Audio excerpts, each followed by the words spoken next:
Hi everybody. Sanibonani, welcome to my channel. Igama lami nguNtando Mdletshe, and today we are going to do a review yomndeni. I thought this video ngizoyenza kusasa, but I'm like, hayibo, hey, shock. Yeah, today I cannot do it. Yazi siyayibuka i-wrong turn. Phela i-wrong turn lesibuka i-wrong turn lena esibuka kwilokhuzane kwi-channel 157. Anyway guys, on this channel siyasifunde iy'ncwadi ebhalwe ngolimi lwethu lesiZulu bese siza lana sizokwenza ama-reviews azo lezo y'ncwadi, sixoxe iy'tori, sixoxela labo abanqenayo ukufunda nalabo abangenaso isikhathi sokuthi bayifunde izincwadi. Siyaphinda futhi sibuka ama-reality shows ethu ala eMzansi bese siza lana sizokhuluma ngawo lama shows, senza ama-reviews or ama-recaps, bese siyaphinda futhi sikhulume nga-any other issues asuke evukile ngenkathi siwabuka lama shows kwi-TV. I was preparing ukuthi ngiyakolala, but I was like, hayi, let me do this review namhlanje. So-ke guys, namhlanje the whole day we've been getting amalokhuzana ama-notifications esibuka kakhulu i-YouTube. We've been getting ama-notifications ukuthi uLwazi, who was one of the wives zikaMaseko on Umndeni, has passed. It was so sad to hear about it, but nobody was saying ukuthi what happened to him. So we were looking forward to seeing today's episode because besizothola ukuthi kahle kahle kwenzekeni kuLwazi. And into ebingisurprise was that why all of a sudden sizothola ngolwazi, kuzokhulunywa ngolwazi on this episode, because earlier on uSipho Sonke tagged me on ilokhuzana ipost yakwi Facebook bekhombisa review, and I was like, why is this on the episode of Umndeni? Because uLwazi hasn't been part of Umndeni in a long time. Guys, I'll be removing my hair because why are they talking about ulokhuzana uLwazi on Umndeni when he hasn't been or she hasn't been part of the show in a long time, ne? So I was all confused, and it wasn't clear ukuthi kwenzekeni ngaye and all of that. And then into vele yangisolisa ukuthi something is not right lana, is that someone said ukuthi uLwazi passed away in December 2021, and I'm like, hayibo, ulona, why would someone, umuntu onjengolwazi owaziwayo that has been on the show, why would nobody pick up that story up until now? Like, nobody talked about Lwazi's passing from December up until now. Why would they wait that long? So nobody, not even one blogger, picked up that story at all. So it was strange for me ukuthi kuze kwaba imanje ukuthi namanje besingakezwa nje ukuthi uLwazi, but I was like, hey, kusho ukuthi no one thought it was important ukuthi basho ukuthi ushonile ngoba he wasn't part of the show anymore. Okay, fine. And then ke ngayibuka i-episode. I was looking forward to that ukuthi kwenzekeni ngolwazi. Nangempela when the episode starts, uDabula has received a call apparently from uMalwandle was ubrother wakhe ulokhuzana uLwazi, telling him ukuthi uLwazi has passed. Kusho uMalwandle. Okay, fine ke. They are all sad. Mamkhulu is sad and crying. uDabula, shame. I guess they were close. Ngoba nje she was the one that was more sad than the others. Okay, no lona ke naye Maseko seems sad, so they decided ukuthi okay, bazohamba bayobona ulona, bazohamba bayobona phela lapho la ehlala khona ulona. Kusho ukuthi bayobona uMalwandle kahle kahle ngoba kusho ukuthi uMalwandle phela ushonelwe ubhuti wakhe. Okay, they go ke, they get in the car and they go. By the way, udrive imoto enhle lapha yana uMaseko ngemali ayenza ngamakhosikazi akhe lana ngabaniki. Okay, fine ke. How bafike lapha yana nangempela hayi uMalwandle is hysterical. First we don't understand ukuthi kwenzekeni ngathi udutshuliwe, but then the talks zokuthi ugwaziwe, a guy attacked them laphayana endlini yabo wabagwaza with another friend, there's a friend in ICU, and then ulona yena washona. How?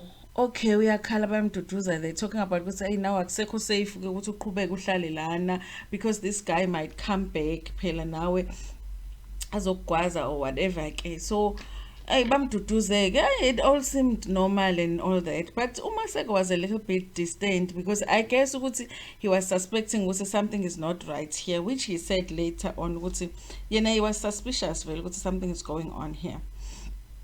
Okay, fine, bamduduza umakhelwane nabo who came later on nabo bamangela ukuthi hawu sangezwa lutho thina, but what happened at all bantu noma nimemeza or something, you know, umakhelwane phela are the first people to respond mangabe kukhona into eyenzekile, you know.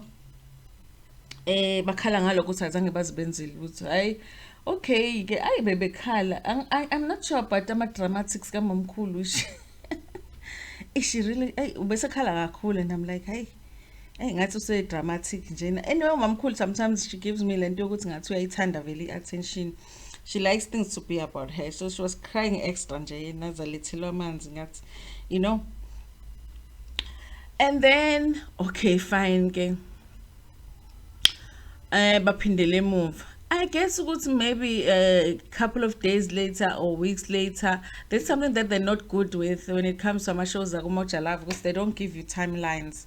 So I guess after some time they get another call. Equally, it's engazugusi kune suspicion yoku. Nyayazi wrong turn. Futhi lena I double wrong turn.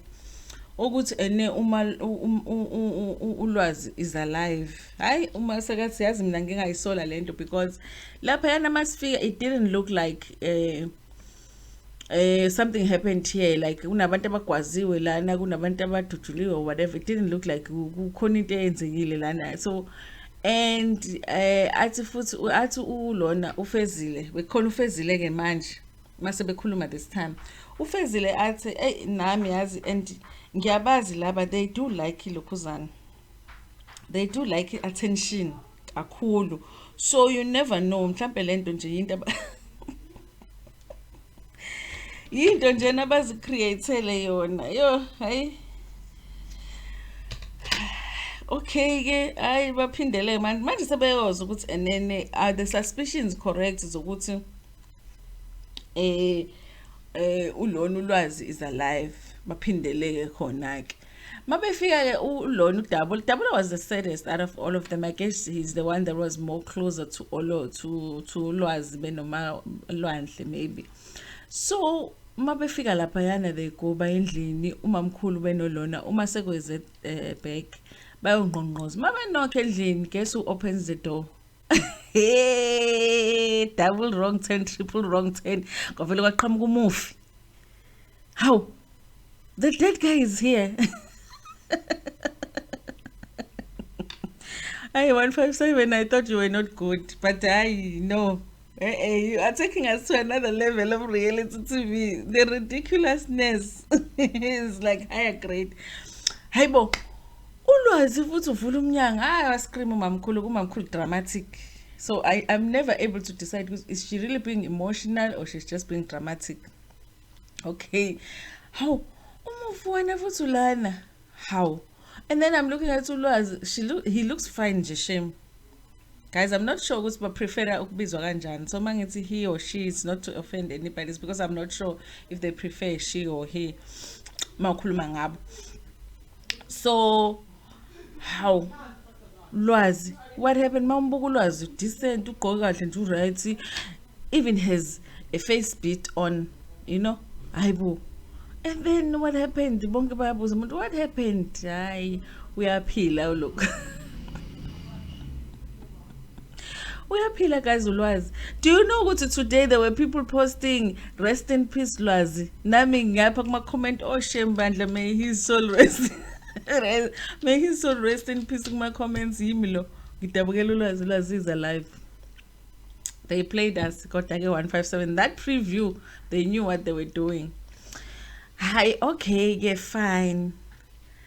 Bayambuza ukuthi kwenze njani. Apparently uMalwandle uphambanisile. The one who was in ICU was Ulwazi, and then the one that passed away was a friend. Yena waphambanisa.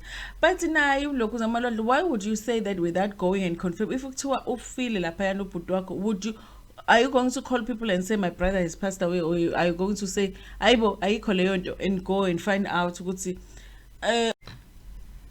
sorry guys, my camera went off. Yeah, are you going to just call people and tell them ukuthi ene ushonelwe, noma uzoqala uconfirm ukuthi lo muntu okuthiwa ushonile uye yini lo ocabanga ukuthi uye? Mina if they say my brother passed away, I wanna go and see ukuthi uyena ngempela yini. But again, that's not what he did. U-announcile ukuthi umuntu ushonile kanti umuntu akashonile. Uma esexoxa mina bengasakholwa nokukholwa nje, because uvezile ukuthi ulimele la. They didn't show us. He was stabbed in the chest, he was stabbed at the back. It was hard for me to even believe ukuthi that story is true. But it looked like he's recovered. He's out of the ICU. They don't tell us how long it's been since he's out of the ICU, how long he's staying in the ICU. The fact that we are still watching the show, hayi siyabekezela, kufanele ngabe sisemendweni kahle kahle, ngoba ukubekezela kwethu lokhu kwasemendweni. So yeah, hayi ke, but ulimele and the friend has passed. Useze wangcwatshwa the friend. Okay fine.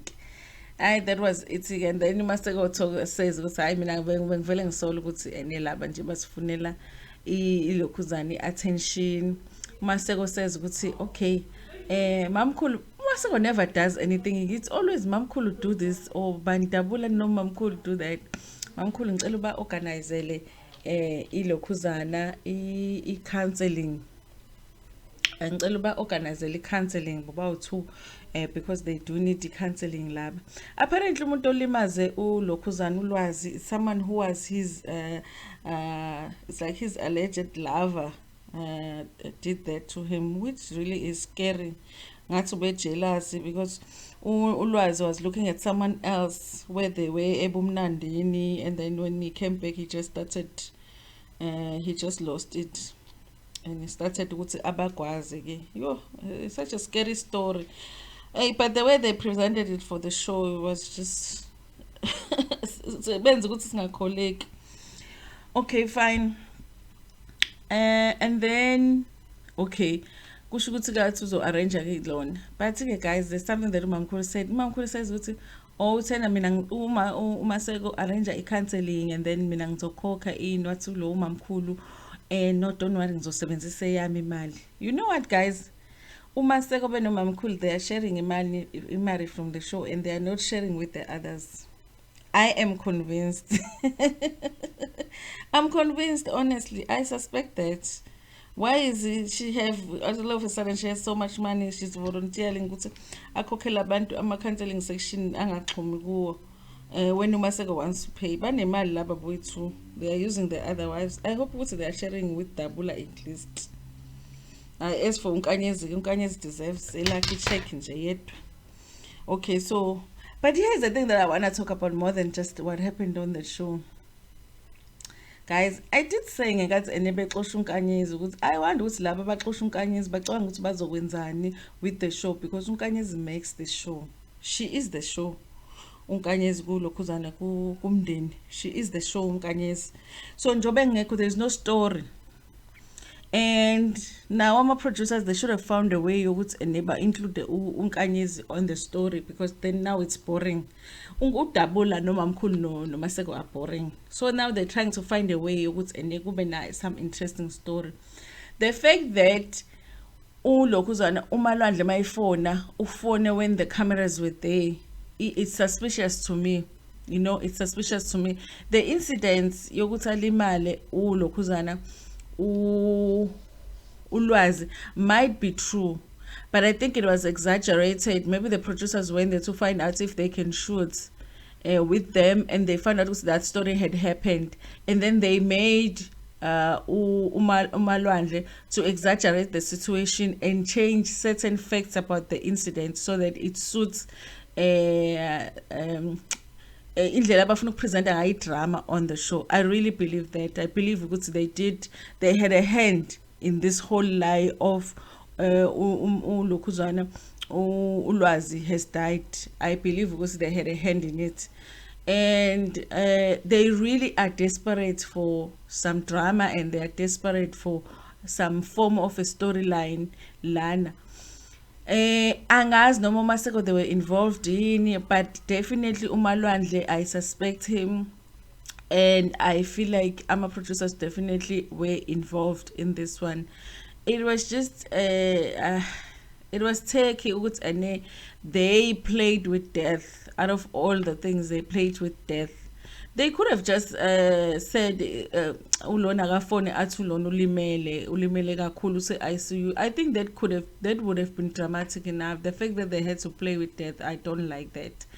Yeah, but I do feel like that's the reason that they included this story.